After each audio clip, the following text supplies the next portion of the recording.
Elô Rocha é redatora da Rádio Gazeta de São Paulo, jornalista natural de Aracaju e cofundadora do coletivo Quem São Elas. Uma especialização em comunicação jornalística aqui na Casper Libero. E inicialmente eu queria pensando em fazer mestrado. Eu estava um pouco, não vamos dizer perdida na profissão, mas era muito nova. E aí eu achava que por conta da deficiência, que lá eu tive muita dificuldade de entrar no mercado por isso.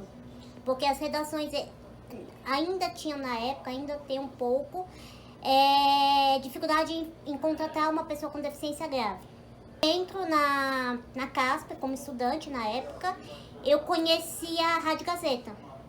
Na época, a Rádio Gazeta M. E como eu nunca tinha tido experiência em rádio, anteriormente minhas experiências eram assessoria de imprensa, era internet, sempre foi muito do jornalismo online. E aí eu falei, eu vi com uma oportunidade de colaborar, como todos os alunos hoje são, eu já fui uma colaboradora. E de aprender o rádio, eu estava com uma vaga de jornalista aberta e me ofereceram.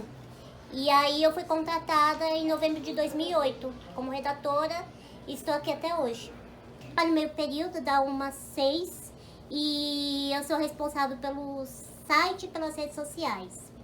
Além disso, eu coordeno 2 núcleos, que é de eventos e de chamadas, junto de chamadas com o coordenador Leonardo Debate. E nós aqui, profissionais, também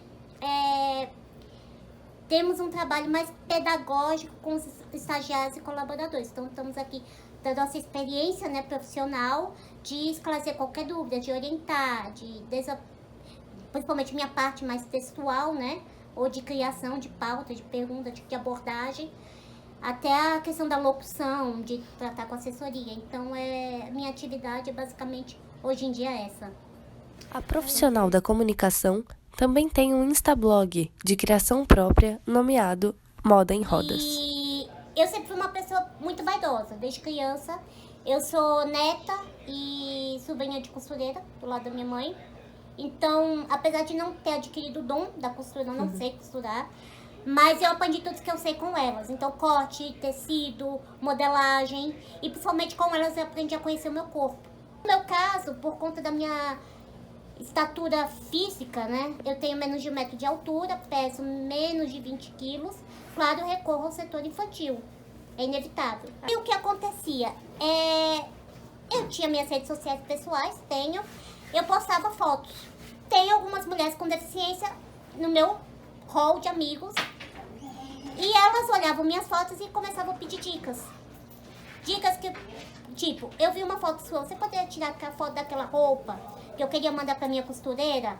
Você poderia, eu vou ter uma entrevista de emprego, você poderia me dar uma dica? Mas se eu tivesse alguém que me desse essa dica na internet, talvez eu não tivesse gastado tanto tempo.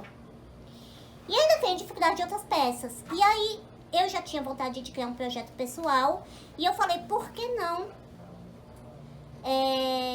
Indo naquele boom das blogueiras, né, do look do dia, por que não fazer o mesmo, só que sendo eu?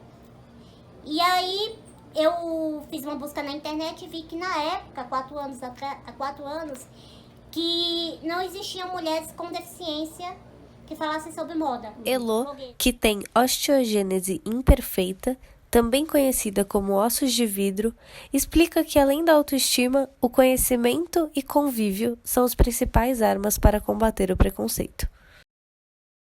Olha, a questão do preconceito, eu não sofro tanto, mas eu acho que é muito por conta da minha postura profissional e pessoal. Eu acredito que pelo fato de eu não ser uma pessoa tímida, eu ter sido desde criança uma pessoa muito comunicativa, a autoestima, isso independente da pessoa ter ou não algum tipo de deficiência, ela influencia muito na postura e como as outras pessoas te enxergam.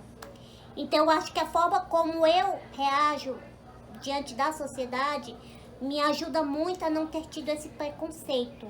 Preconceito na escola, preconceito no trabalho, preconceito na sociedade em si, nos locais, nos ambientes.